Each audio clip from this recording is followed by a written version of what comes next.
how would you describe the negotiations right now? What is the situation? Of course, they are too slow. We need much quicker pace. There must be more political will in the negotiations, and that's really what EU tries to show.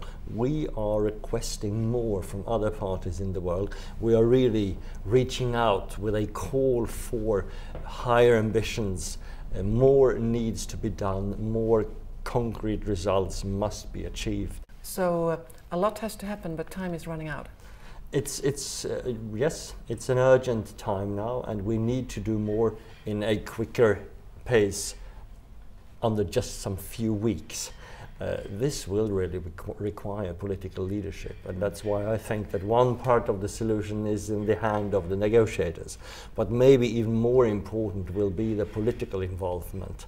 Ministers, heads of states and governments will really have to take a crucial role here, and developed countries must show that we are prepared to do our part to also make sure that we can request more from emerging economies. What about the Nordic countries? What kind of role have they played so far? First of all, a very strong and important role. I mean, compared to how big our countries are, we have played really an absolutely important role, and that's of course the case with Denmark as the chair for the meeting in Copenhagen.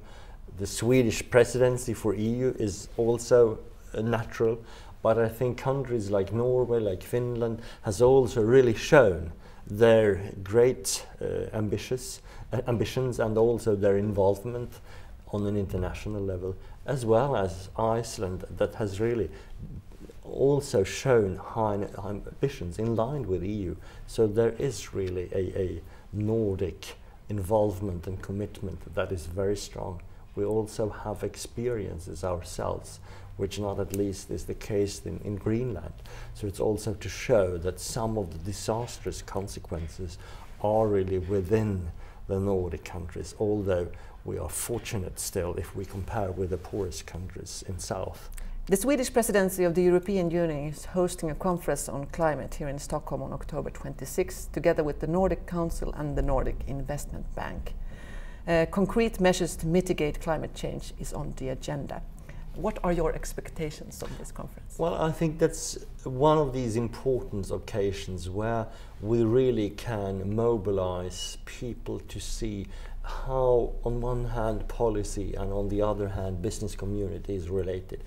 If we really want to create the right solutions for the future, we need people's awareness and commitment, but we also need clear political actions and measures decided by politicians. And a third absolutely important element is the business community's involvement, commitment, and real move forward.